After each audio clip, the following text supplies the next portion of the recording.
Another week without Kristen, star of Kristen and Co. It's just Ann Co. here today. Damian Dunn joins me as always. Hello, Dame. Hello, Pete. Kind of weird when the namesake of the show, Kristen, last week she was working. This week she's not working. Neither time she could avail herself to us. She's a diva, I think, is what it's turning into. I would never say that aloud.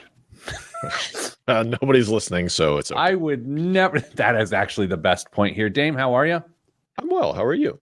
I am so excited to possibly reemploy humor, as Al Michaels would say, back into the show this week after being more serious than I care to be.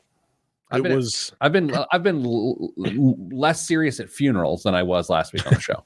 It was a little off-putting, I think, for a lot of folks. I would imagine there was a lot of dial shuffling on the radio show. Like, is this right? What happened? Hello, Sarah, Jameson, Andy. Hello. Yeah, last week's show was interesting. We'll have an update when we go to air on radio here a little bit about it today. Lots of good feedback from the show. Morning, Jason. Good to be with you. Dame, one more week with just you and me, and then you, Vamonos, right? For a day. Yeah, well, you're not on the show next week. I will not be on next week. Then I will be back the week after that. And then I will be gone the week after that. So next week will be Kristen and Pete. And then the week after that, who knows? No one cares. Hi, everybody. Welcome to your nightmare. Today's show is, it's going to be about a couple things. Number one, I've really been obsessed. I might write about it this weekend for my column next week on this idea of, okay, so you made a giant financial mistake. Let's quit talking about how do you prevent a financial mistake? What do you do when you're in a deep mistake? And then, like, how do you fix that mistake? You can't reverse it, but what can you do to change it? So we're going to talk about that today. We're going to talk about, what is it? How to find a financial advisor? I mean, that feels like something we've covered a million times, but we're sort of taking on a slightly different angle, right? Hello, Rochelle. Yes, a slightly different angle, and then what that might look like based on your situation. Yeah. Damn, you made a big announcement on LinkedIn this week. Your role change here. You're on my line. Very exciting news. Yes, absolutely. Get to go back and work with the people. I make some change in financial lives on a direct one-on-one basis. So looking forward to getting back to that. I have been getting back to that. It's been fantastic. I feel you there. It has been so long since I've worked one-on-one with individuals on a very serious basis with their finances that I miss it too. And I know for years you ran the team of people who did that here, and then you recently transitioned back to actually helping people directly as opposed to indirectly. And how is life now? Fits my speed much better. More comfortable with that, and sleeping a lot. And now Kristen of Kristen and Co fame is running the squad. Yeah, doing a way better job than I probably ever did, if we're all being perfectly honest. And this surprises exactly nobody. All right, let's do the show. Hold on. Andy asked if she's going to have to log in for the first time to decide to hear James' new position. Principal financial guide, right? That's the position. Yep. And Kristen's title is Director Advice and Education. Education. Yeah, that's right. Yeah. I think that's right. And I'm still Pete. Yeah. I'm the planner. Yeah. Mr. Plan. Wait, does that mean Mrs. Advice has to get a new title? So, Dame, I was emceeing a charity event on Sunday morning in Central Indiana. And it was a brunch to raise a lot of money for Alzheimer's Association. And so my job is I'm a trained monkey. I go up there, I try to raise money and tell jokes off the cuff and those sorts of things. I had some good ones. Others of them fell a little flat. But I have to tell you, and I don't know how to, I have to tell you the awkwardness that was the moment. And I can't be too specific here because I know people are listening that were there. I don't know how to say this. Oh, I'm going to get it. Okay, here we go. Have I told you this yet? No, we're all waiting on you. I don't know how to say this, so I'm going to just like tread lightly. One of the most prominent CEOs in the world was there. Do we guess? No, we're not doing that. Not doing that. Most prominent CEOs in the world is there sitting at table 1, which is like from I was gonna say me to you, but that's 2.5 hours. But from me to the camera, like 15 feet. Okay. And I don't get particularly intimidated or starstruck or anything like that. But there's something about me being this trained monkey up on stage telling jokes, getting yak, and there's this rather serious person, notable serious person, like right there. And I couldn't help but notice how little he enjoyed me. And I don't blame him. But man, I had a real dance for your dinner sort of feel to it. Like I was like, I'm a business professional in some respects.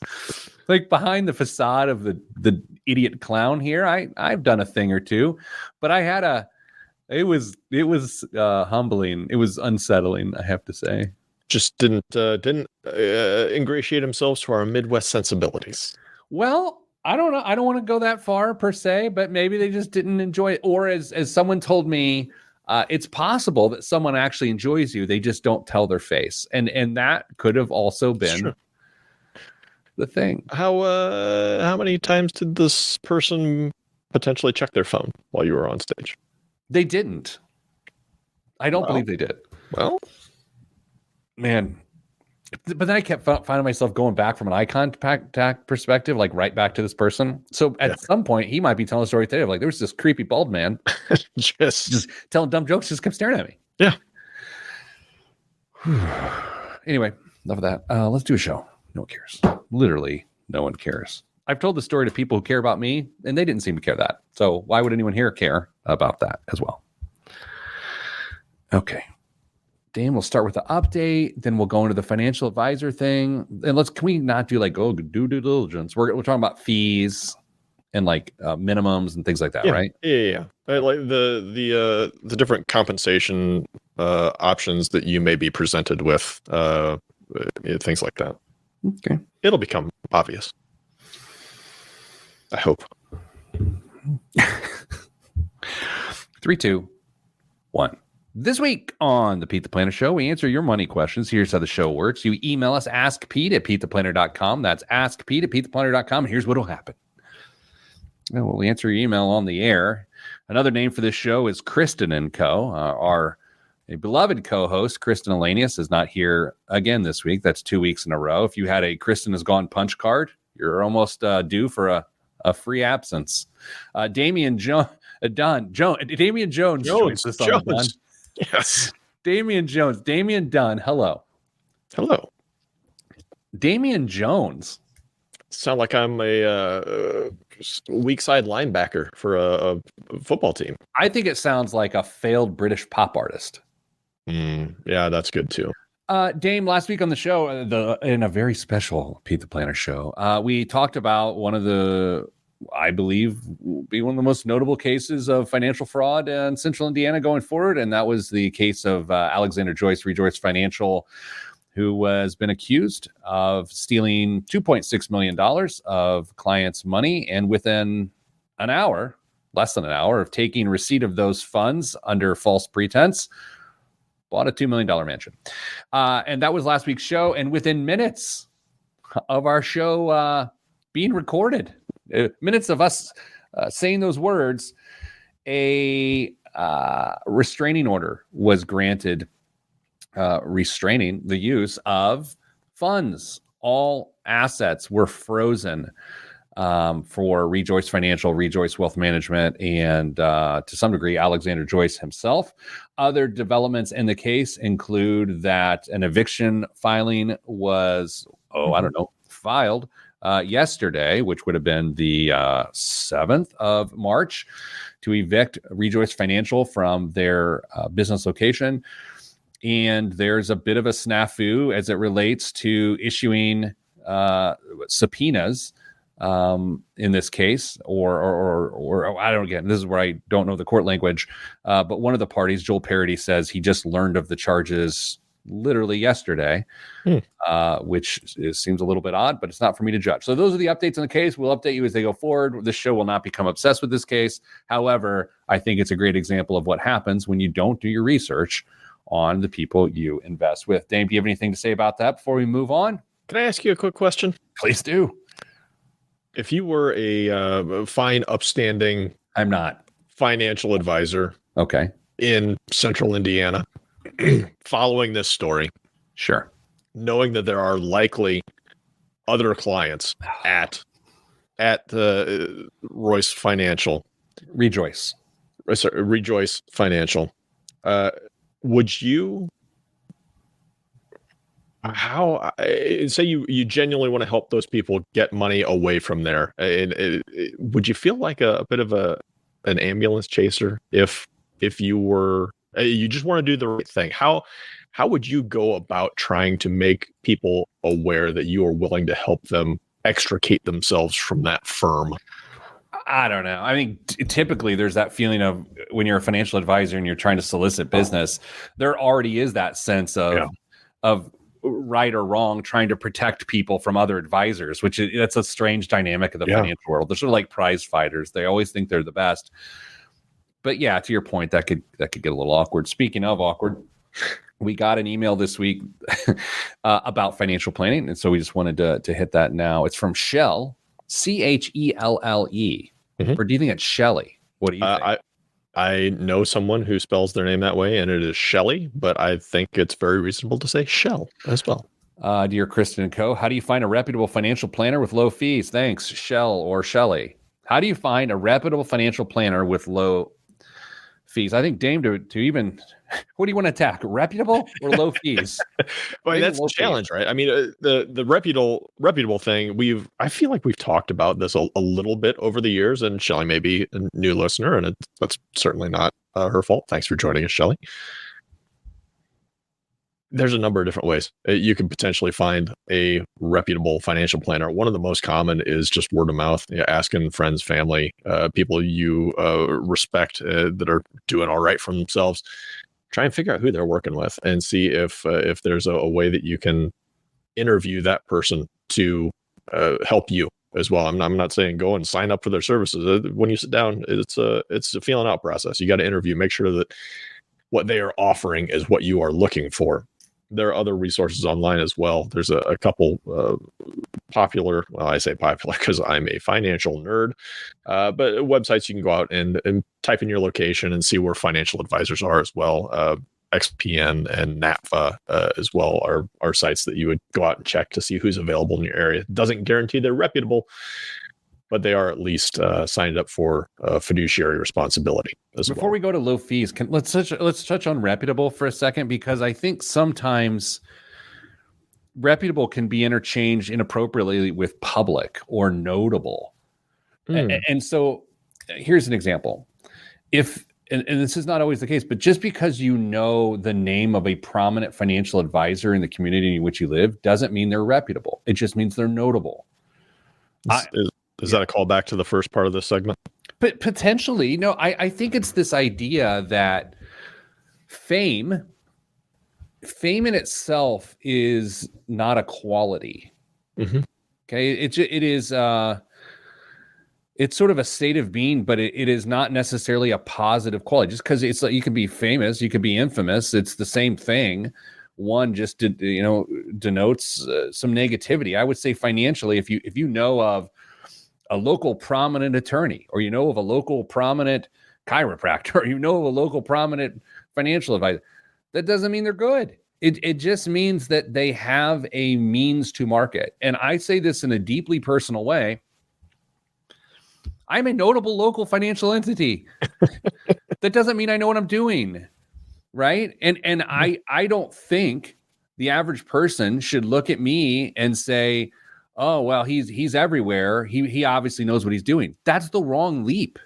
That's the wrong leap. So I would first say when I hear reputable, separate notable. To that same point, Dame, let's say you call a big wirehouse, the direct number to the local office, and you say, let me talk to your your top financial planner. They're going to take you to the person that makes the most money, right? That has the most clients. Also doesn't make them reputable. It just makes them successful. So that's why this question is a little bit more nuanced than maybe Shell or Shelley thought, because reputable and notable are very different, and successful, very different.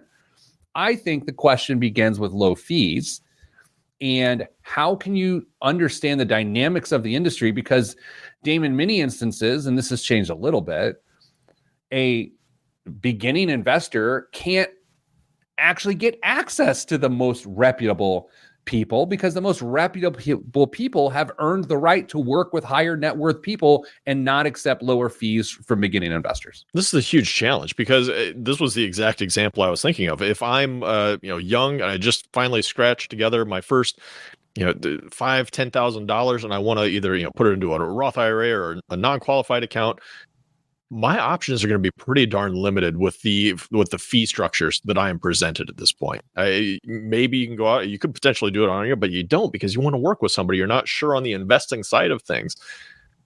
Most people who charge fees, annual fees, assets under management type of stuff. They're probably not going to work with somebody who's only got $10,000 of assets to their name to invest. So now you're looking at commissions or a share, just some other way to try and pay those fees. So you may be locked in to some fee structure based on the assets that you're bringing to the table. Is it fair to say if you have $50,000 or less to invest, your current best option is likely not to have a financial advisor? Is that a little over the top? Yeah, I don't know if it's your best option, but it's probably your likely option. All right, we'll touch on this a little bit when we get back from the break, because Shelley, I'm not sure we fully answered the question. But then we're also going to talk about if you made a giant financial mistake, like what do you do? How do you get out of it? That's next, right here on the Pete the Planner Show. I'm Pete the Planner. Yeah.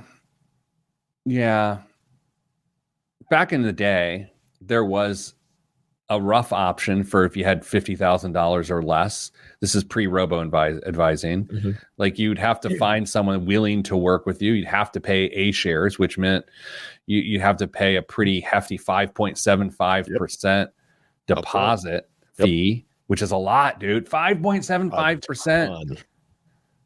At the time, because I was involved with it and it was the way things worked, it was reasonable then, but now in retrospect, I'm like, gee, many Christmas, that's absurd. I know. I was just looking at A shares, B shares, C share. I'm just trying to go through that whole matrix of some, but with a potential client. Goodness gracious, why do I want to pay 5.25%? Well, it's because you're not going to pay very much going forward. Oh, it was an absolute mess. Here's the other side of this. If you've only $50,000 to invest, what's dumb about that is, and dumb about me saying it that way, is it's all the money in the world to you. Yes. Yeah. It's not only $50,000 to you. It's literally everything you have. And so this idea that I'm like, well, you don't have that many options, that sucks. Yeah. I mean, I'm pretty confident there's a ton of advisors at Edward Jones who would or one of the bigger houses who are just getting started, who are looking to meet people and start to build their. Dame again has a family of amphibians have moved into northern Indiana and have found their place in Damien's throat for 2 weeks in a row. That's great. It's just professional. So we are professional.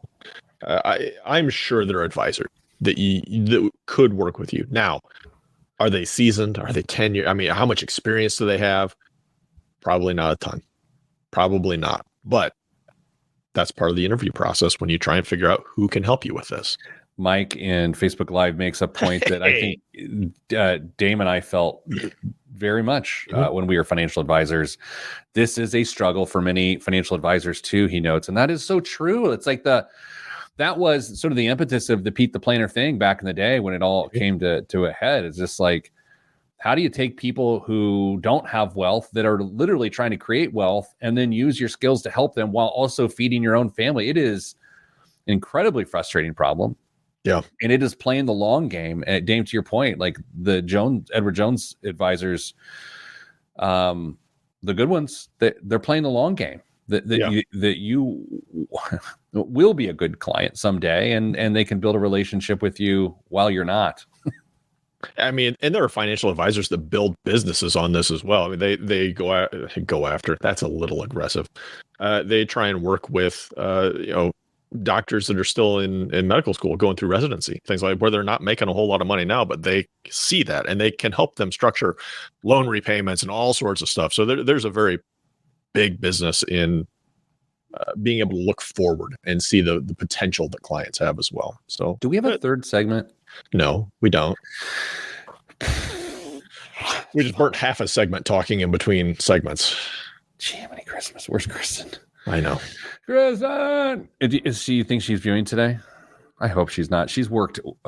She has been way too much this week for a week off. Yeah, I've already told her she needs to reevaluate how many days she submitted for PTO, because that's not a good precedent to set.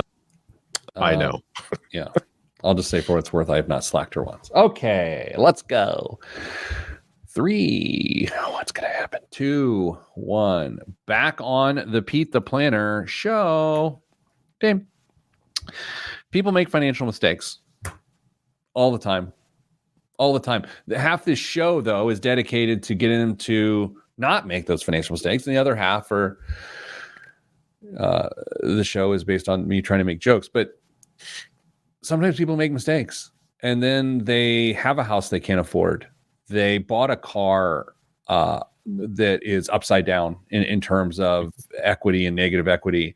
They went on a vacation and spent too much on vacation and come back, and then there's a giant credit card bill just hanging over their head.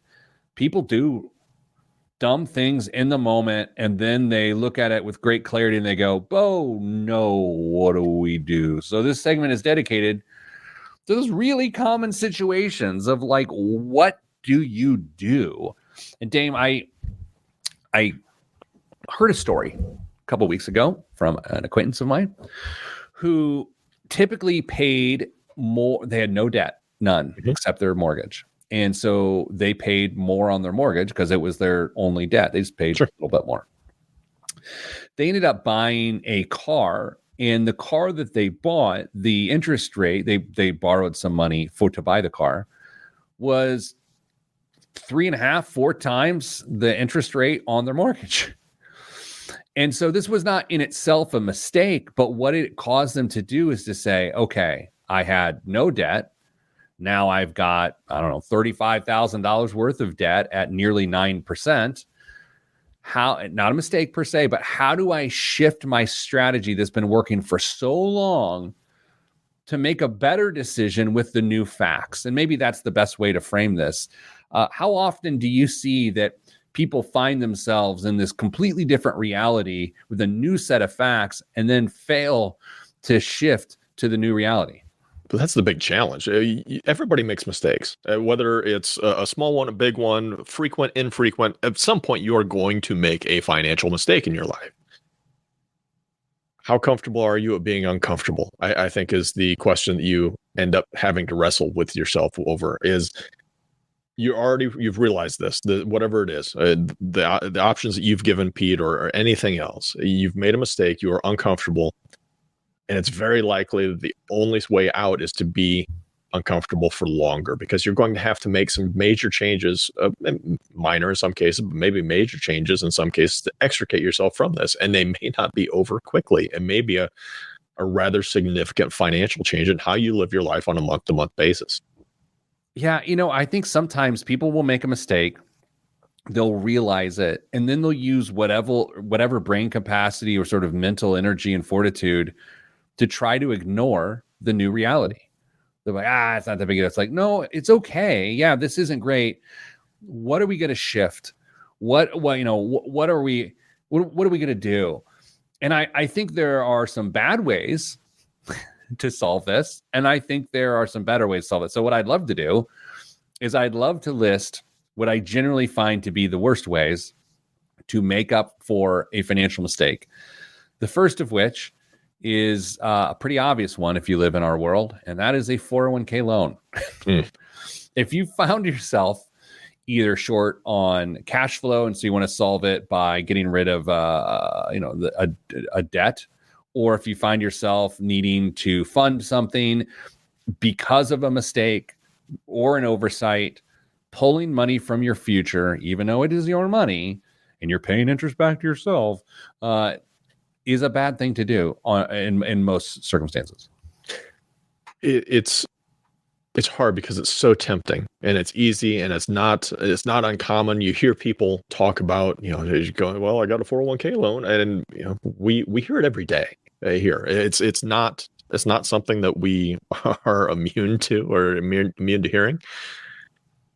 So the challenge that you have to do is, okay, I have to ignore the easy solution in this case to try and find something that will work out better for me in the long run. Because while 401ks, yes, you could argue, as Pete said, that you're paying yourself back with interest, will work out okay for you, maybe in the long run, there are still risks that are assumed when you go that route. And you have to be very, very careful and honest with yourself at the same time if you decide that that's what you're going to pursue. Isn't this the case of not stacking one mistake on top of another mistake? Sure. Yeah, because we're all going to make mistakes. It's like, okay, don't make another one by trying to fix the other one, which here's the junior version of the first one I gave you. Reduce your 401k contribution. Yeah, yeah, you can argue with me if you like. Yeah, money's got to come from somewhere. And if there are temporary changes that have to be made, I am certainly more okay with that one than taking the 401k loan if it's going to make a significant difference or a reasonable difference in your situation. The challenge there is what if you just assume that money into your normal spending habits and you don't make any progress on the mistake that you were trying to correct with reducing your 401k contribution? That's the big challenge that people are going to face.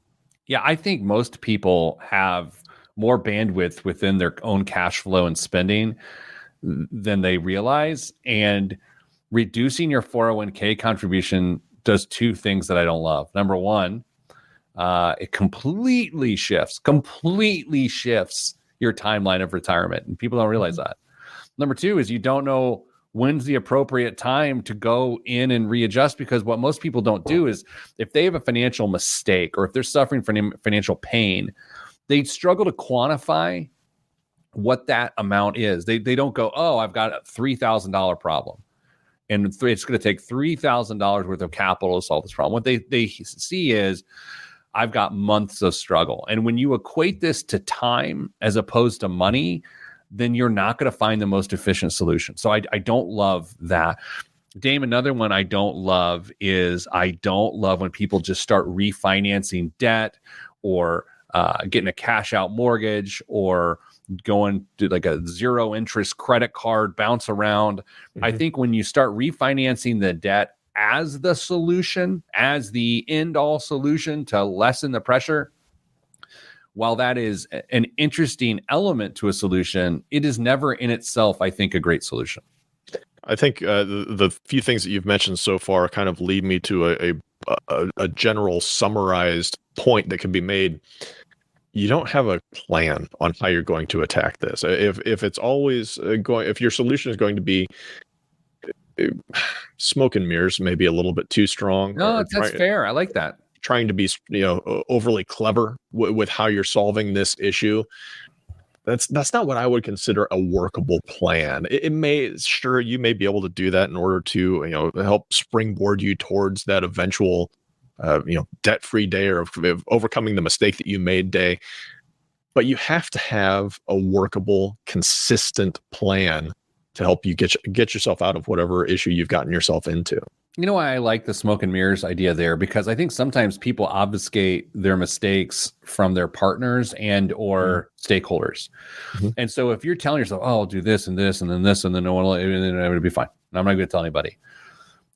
If you've got an actual good plan to fix a mistake, you're very verbal about it and you're very transparent about it. And that's what a plan is. It's not when you're in high school and you do something stupid, you make a mistake, most of your energy goes to the cover up, right? Yes. Oh, I could tell you some stories, my friend. I could tell. Now, I am not joking here. This was not me. This is. I'm going to tell you a story. It's the classic, and this is truly not me.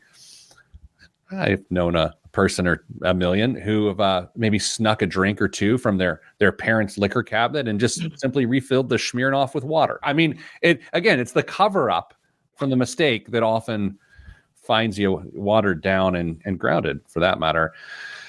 Dame, let's do this.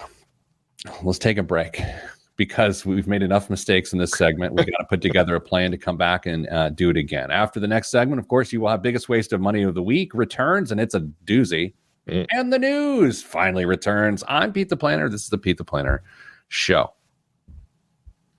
I have two stories of people in that regard of taking booze bottles as I'm not even going to give you the ages because the ages are one of the ages was like 17 and the other one was like 28 years old.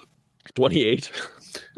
The 28-year-old story is sort of one of my favorites, but it also is it feels much sadder than maybe it is. It's really a story of stupidity and not sadness, but it feels on the surface like I'm marginalizing someone who may have an addiction issue, which they don't. A person bought a bottle of Crown Royal and went through it so quickly, and they didn't want their wife to notice that they refilled it with water and soy sauce and had it sit there for a while to just appear that they were going. They would just go and pour some out over a course of weeks so it didn't look like they were really tying one on. And again, sounds like a problem. Sounds like I'm making fun of someone with an alcohol addiction, and maybe but still sort of interesting. I thought you were going to go with maybe a carbonated beverage that they poured back in there, and it didn't work out well. Or I thought maybe the soy sauce and water, the wife poured herself a drink and was very, very surprised.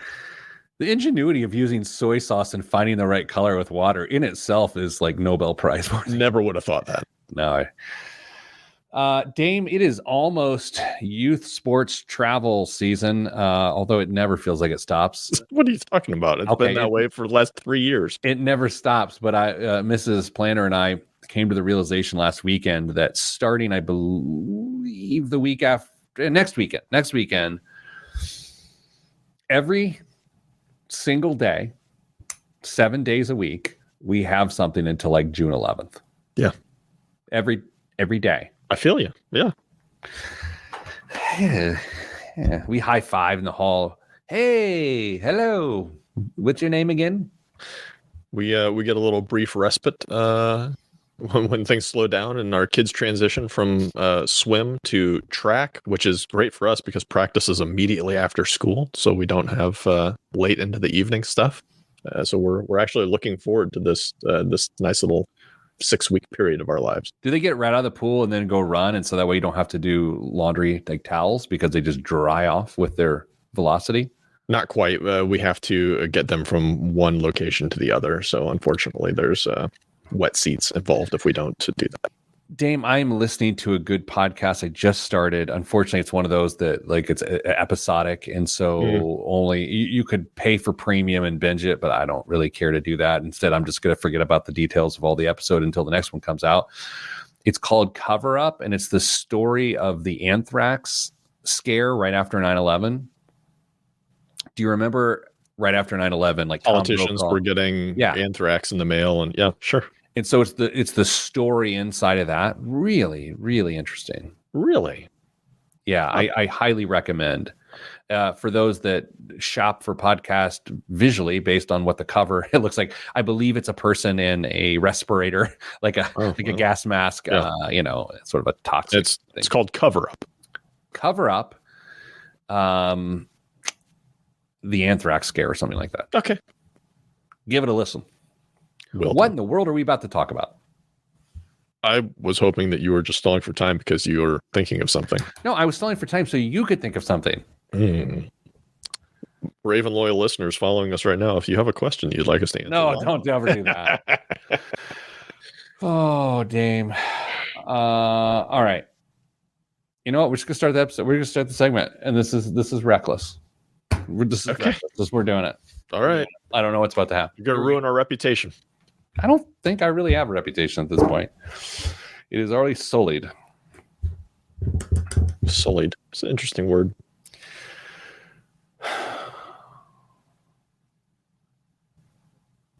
Okay, let me think about this for a second. I don't want to be too reckless. This is Kristen. If she is watching, she has just shut us off. Oh, she's absolutely turned away. She would have sent me a message by now if she was. Okay, got one. Here we go. In All 3, 2, 1. Back on the Pete the Planner show. Dame, consumer trends are interesting. Oh? Yeah, they are. I saw 2 things this week in financial news that had me thinking, is consumer sentiment and consumer habits shifting to the point that what have become tried and true businesses are going to suffer or succeed? And so one fresh example of that is HelloFresh itself. HelloFresh shares dived 42% after the meal kit giant warns on Outlook. So Dame, I think if you remember correctly, back during the pandemic, the beginning of the pandemic, how people purchased and consumed food got flipped completely on its head. Are you tracking back to this time? Yeah, I vaguely remember it.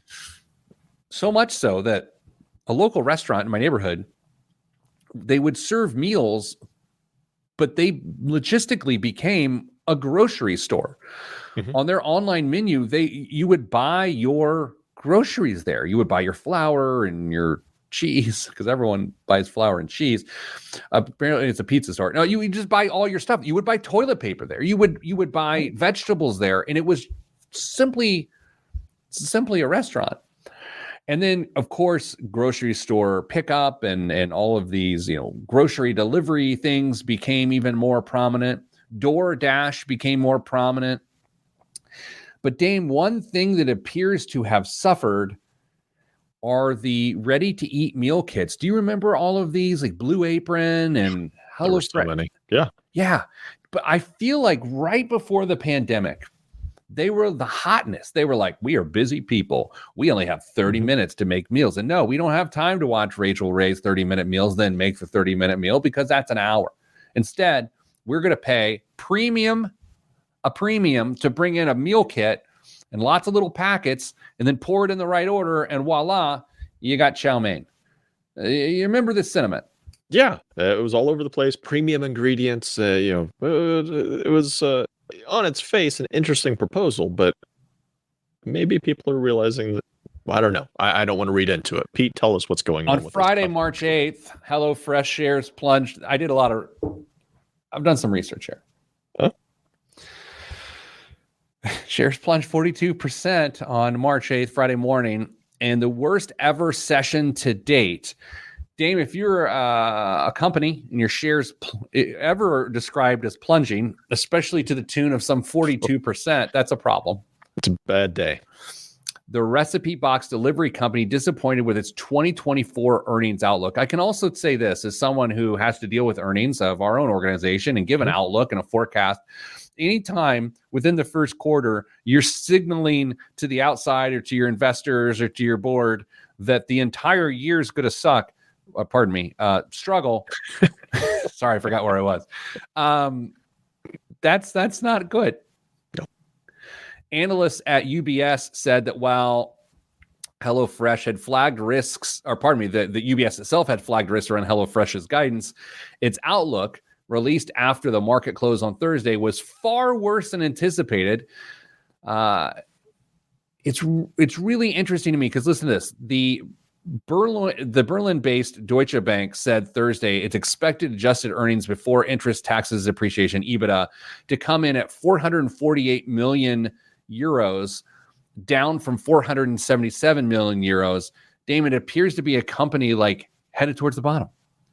I'm rethinking my loser of the year is what I'm doing at the moment. By the way, speaking of, Didn't you choose Beyond Meat? Shush. I'm off Instagram, but I randomly got pulled back in the other day, and someone slid into my DMs, a listener of the show, and flagged me that Beyond Meat, one of your picks for the year, also a food-centric business, is going the opposite direction of which you desire. They slid into my DMs too, and I asked them not to relay that information because I certainly wasn't going to say anything, and they just replied with "Oops." Dame, in like-minded news, Costco on Thursday missed Wall Street's revenue expectations for its holiday quarter, despite reporting year-over-year. I can't read. Despite reporting year-over-year sales growth, more shoppers came to Costco, and they spent more on their shopping trips during the quarter. The e-commerce sales grew for Costco 18.4% in the quarter compared to earlier in the year. So, Dame, what can we glean from the idea that meal kits are going down? Disappointing holiday news for Costco, but it feels like stores like Costco's earnings continuously rise. Like, what is to make of that? Individual single-serving meal kits down, bulk purchases of both 55-pound bags of rice and couches increase. That's an interesting question because I feel like warehouse sales are typically pretty consistent on a rather upward trajectory. I think services like Blue Apron and whatnot, I think those, I don't want to say they're flash in the pans, but they tap into a trend or a period of time that is important in your life or the country's moment, and they take advantage of it. But I think we may just be reverting back to the mean on some of these things, and we're just being a little bit more traditional, buying those 3-gallon containers of ranch. I think what can also be derived from all of this is that part of Costco's membership model, their finance model, are those membership fees and how much money that produces. The same way Amazon Prime produces so much revenue from Prime fees itself. And now Target this week is jumping on this bandwagon. They've announced it will launch a paid membership program, riffing off the playbook of both Amazon and, of course, Walmart has done this as well. Dame, it is called Target Circle 360. It will launch in early April. Could be an April Fool's prank to the world of IHOP from years ago, but I doubt it. It will cost $99 per year. Target will offer a discounted rate of $49 per year as part of the promotional from its launch through May 18th. The program will include unlimited free same-day delivery for orders over $35 in as little as 1 hour, with no delivery fees, 2 free-day shipping, along with other perks. Dame, I am not a consumer goods expert. I am also not someone that wants to just send cars driving all over the roads to bring me some toilet paper when I'm out. However, that seems like a pretty good deal to pay $49 for unlimited free same-day delivery on items of $35 or more. It seems like a reasonable thing to do. I think Target actually bought a delivery service, kind of like Uber, but it's for local things like that, and they've already got a structure in place where they'll actually be able to leverage something that they've already purchased in the past. So my question was, Amazon's got media stuff. Walmart is rumored to start their own media streaming type of thing. Is Target going to get into that too? Are we going to have this huge menu of options for big box retailers? I guess Amazon doesn't, but are we going to see a proliferation of media options from names that we never would have equated to that in the past? Oddly, I don't find that to be a ridiculous question. I think that's a really smart question, because even look at what Apple reported last week, that they abandoned their car program where they were going to build an iCar. I don't know what they're going to build, but they've scrapped plans for that. I think if you got enough capital and you're trying to diversify your revenue streams, like a place the size of Target, who in recent years has struggled a little bit, I don't think it's out of the ordinary to say, oh, now Target has a streaming service. And by the way, I think the same can be true for streaming services that say, okay, we're a streaming service. What sort of retail can we do off of that? It's an old playbook. I mean, look at the likes of Universal Studios and the Universal Media Company. I mean, that is a thing. And so it's with that we take a deep breath, we get a sip of coffee, and we come back with biggest waste of money of the week. I'll tell you, Dame, this week it is a giant waste of money, yet it's one that I would like to enjoy myself. I can't think of an item on this show that we've done in the last year that I want more than this, yet still a waste of money. All that is next, along with the news, your favorite part of the show. I'm Pete the Planner, not your favorite part of the show. Damn, I feel like if we charged for our podcast, we would be issuing refunds this week based on that segment. It's not one of our better performances. I'm not going to lose sleep over it, but that was terrible, and it is my fault. And so as all things around here that go wrong, I will gladly take the responsibility. Don't be so hard on yourself. And like I said, I'm not going to lose sleep. I don't really care. As soon as the show's over, I'm going to go find a sandwich of some sort and go for that. Did I tell you the Danny Dunn joke that he was on the line the other day? Did I tell you that one, right? I watched it. I don't know if I thought about it on the air, but he was doing crowd work. You know, Danny Dunn, friend of the show, actually related to me, comedian, LA-based comedian. He posted some of his work. He was doing crowd work, and someone in the crowd was telling this horrendously long story with literally no payoff, which is why generally you don't want to involve the crowd because they don't know what they're going to say. It's also why I don't take calls on the show. And he simply looked at her and he said, "Wow, it was a long walk for a small sandwich." And I thought that's the funniest thing I'd heard in a really long time. Speaking of, let's get to the rest of the show so I cannot miss my 11 a.m. meeting, which is with Dame. Nope, not with me. I don't know who it's with.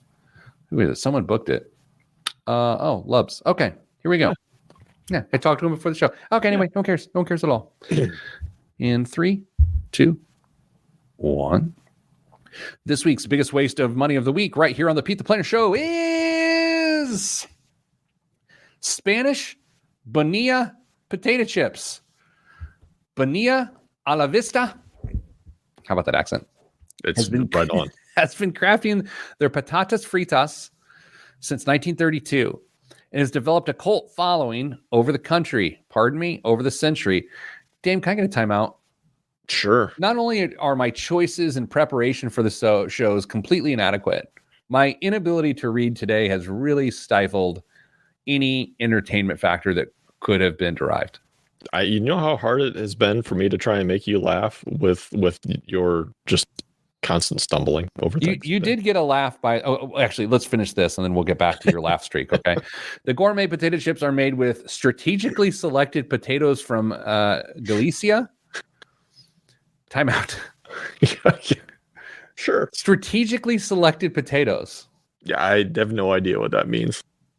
I mean, when you go to the grocery store and you're going to get baked potatoes or roasting potatoes, I mean, theoretically, you are strategically selecting potatoes. You'll pick one up, you'll turn it over, see if there's any weird spots. Is that in itself strategically selecting potatoes? That has to be what they're talking about. The expertly cut slices are fried crisp in 100% olive oil and finished with sea salt. They are famously packaged in a metal tin and even made a cameo in the 2019 film Parasite. Dame, these are 6.4 ounces, made in Spain. Each tin has a shelf life of 3 to 6 months. I would ideally like the ones with 6 months. These look unbelievable. I have to admit, I want to place these deep into the hole in my face, the entire can, once I've opened it, and take the contents of the can. But how much do you believe 6.4 ounces of Spanish Bonilla potato chips are?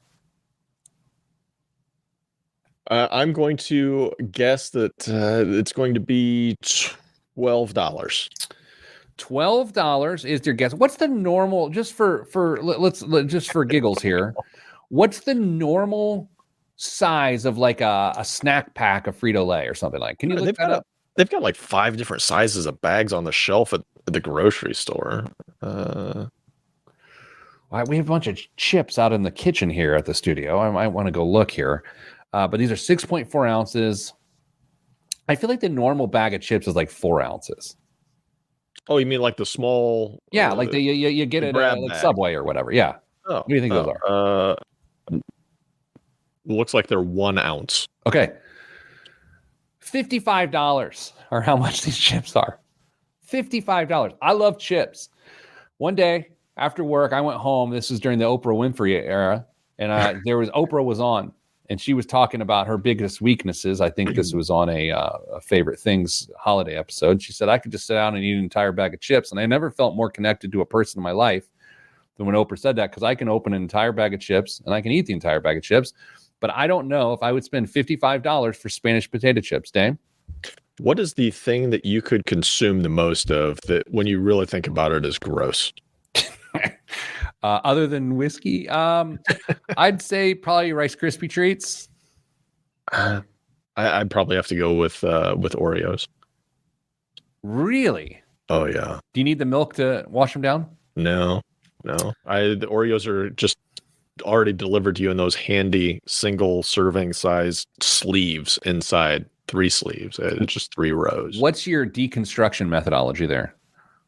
Oh, I just throw them in my face. I don't twist. Wow. Here's what I do. You didn't ask. Kristen is watching. Oh no. She said French fries. No, they were Spanish fries. You twist. Okay. You twist the Oreo. Yeah. Then you eat the non-creamed side first. Okay. Pop it in. Then you take your finger and you peel off the cream button, if you will. Eat that independently, and then you eat the final undressed cookie. That's what I do.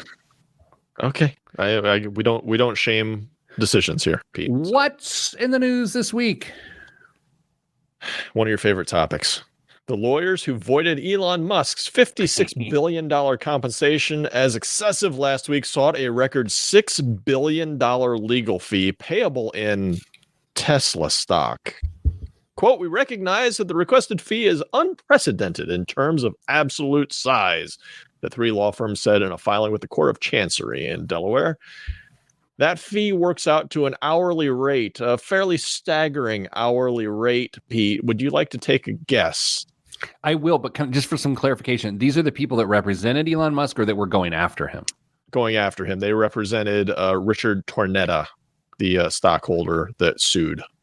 I'm gonna guess big, so I'm gonna ruin your story by guessing big, and then it'll be lesser than, it'll make you feel bad. I'm gonna guess $5,000 an hour. How long do you want me to say higher? Just give me the number. $288,888, Pete, per hour. They just went after a guy about the size of his compensation package, and they had the gall to charge $288,000 an hour. I think the funniest part is that they want to be paid in Tesla stock, which is like, it feels like a punitive invoicing, right? Like it's like they're trying to stick it to him in a harder way than necessary, as opposed to the $280,000 of per hour of legal fees. The electric vehicle maker is being asked to pay the fee because it benefited from the return of Musk's pay package, which the legal team said will result in the return to the car maker of 266 million shares.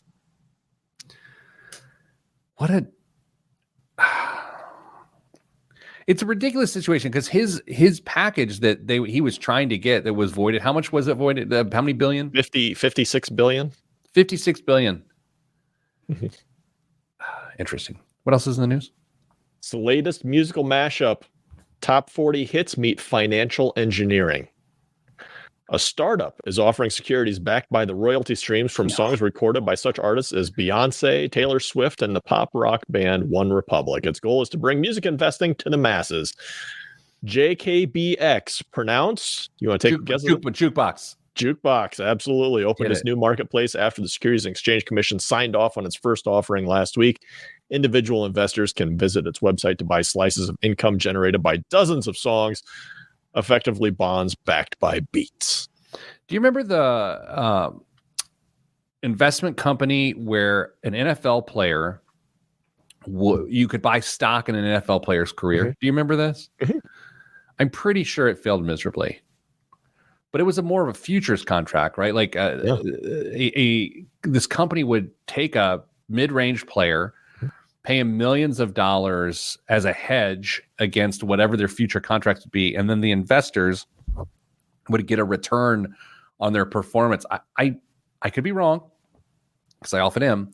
I'm pretty sure I had the CEO of that company on my radio show whenever that happened a long time ago. There is still a company functioning with that model, and I don't know if they how far they expanded to other sports, but they're very prominent in baseball. They have a deal right now with San Diego Padres stars Fernando Tatis, who took him up on this, where they front the minor league player a whole bunch of money in the minors, and they say, you don't know if you're going to make it to the big. So you may get hurt. You may blow something out. You may just not ever be able to break through.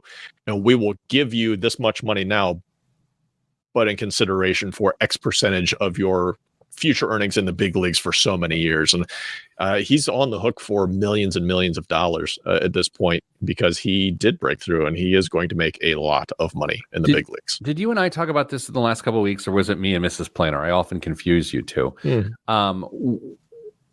When older musical artists sell their catalogs, did we talk about this, or was this me and Mrs. Planner? It was you and Mrs. Planner. Why would you not do that? Like, why? Like, if you're the Rolling Stones or you're in Neil Young, why would you not be like, oh yeah, here you go, give me $500 million? There's like no reason. So you probably want to have control over who and how your music is used. I don't know. That's all we have time for this week. Thank God. Next week, Kristen's back. That means the show will be planned and it'll be great. Please listen. Good vibes. Good vibes are all we have. Good day. Boy, I don't need to go to a dentist for a while because we just spent the last hour pulling teeth. It was special. Look, here's the thing. I know it's like, oh, or Peter, you're going to apologize to us. I don't know your apology. No.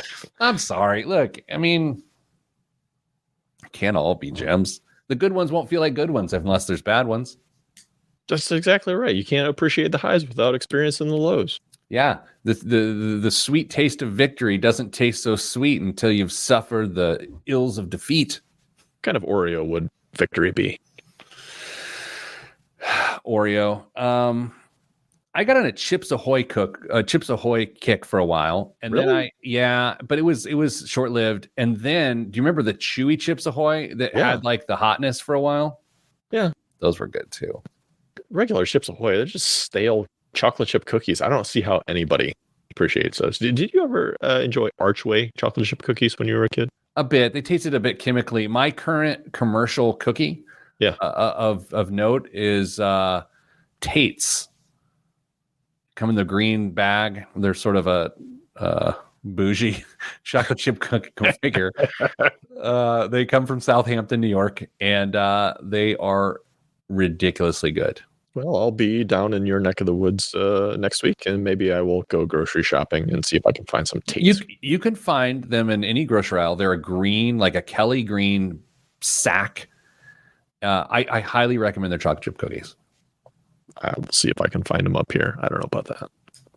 I don't know. That's a good point. All right, Dame. Jeez, I gotta get out of here. That was a thing, huh? It was something. I'm sorry, everybody. I'm not that sorry, but anyway, stay getting money.